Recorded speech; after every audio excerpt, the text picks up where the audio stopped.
Hi hello welcome to VTV. So Mitramandali trailer వచ్చేసింది. దాంట్లో నిహారిక గారు, ఇంకెవరున్నారు, ప్రసాద్ బెహ్రా షార్ట్ ఫిల్మ్స్ అన్నీ తీస్తూ ఉంటారు. ప్రసాద్ బెహ్రా గారు ఉన్నారు, దాంతోపాటు బ్రహ్మానందం గారు ఉన్నారు, దాంతోపాటు కోర్టు మూవీతో కాకుండా చాలా మూవీస్లో యాక్ట్ చేసి ప్రియ అంటే పేరు తెచ్చుకున్న ప్రియదర్శి గారు కూడా ఉన్నారు.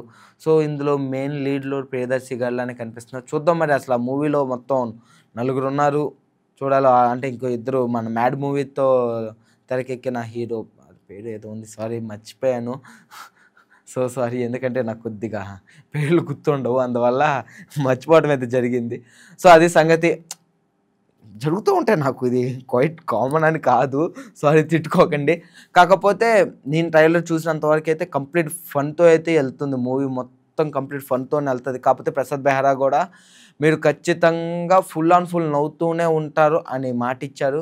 ఆల్మోస్ట్ ప్రసాద్ బెహ్రా టైమింగ్ ఇయన్నీ తెలిసిందే మనకి ఎలా ఉండిద్దో ఏంటో గూడా. మరి చూద్దాం. సినిమా రిలీజ్ అయిన తర్వాత మనం వెళ్లి సినిమా థియేటర్‌కెళ్తే గాని తెలీదు. సో, సినిమా థియేటర్‌కి మనం అందరం ఖచ్చితంగా ఎళ్లి చూసేసి సినిమా ఎలా ఉందో కూడా ఒకసారి ఒక లుక్కేసేద్దాం. పైగా నిహారిక గారు ఎన్‌ఎం. నిహారిక ఎన్‌ఎం అని ఇన్‌స్టాగ్రామ్ పేజ్ ఆయన ఇన్‌స్టాగ్రామ్ రీల్స్ చేసేవాళ్ళు, షార్ట్ ఫిల్మ్స్ కూడా చేసేవాళ్ళు. కర్ణాటకలో, బెంగుళూరులో చేసేవాళ్ళు. చూద్దాం మరి ఎలా ఉండబోతుందో ఏంటో. ఈ మధ్య రీసెంట్‌గానే లాస్ట్ టైమ్ కూడా ఒక ఫిల్మ్‌తో వచ్చారు. ఇప్పుడు ఇంకో film. So, full on fun ఉండిద్దంటున్నారు. చూడాలి మరి ఎలా ఉండబోతుందో ఏంటో ఈ సినిమా. ఖచ్చితంగా అందరూ ఎళ్ళాలని కోరుకుంటూ ఇంతే. ఇంకేముంటాయి. అంతా బానే ఉంది. ప్రొడ్యూసర్ కూడా బాగానే ఖర్చు పెట్టి తీసినట్టున్నారు సినిమా. డబ్బులు కాసులు వర్షం కురవాలని కోరుకుంటున్నాను. సో, ఇలాంటి లేటెస్ట్ వీడియోస్ గనక కావాలంటే please like, share and subscribe to VTV.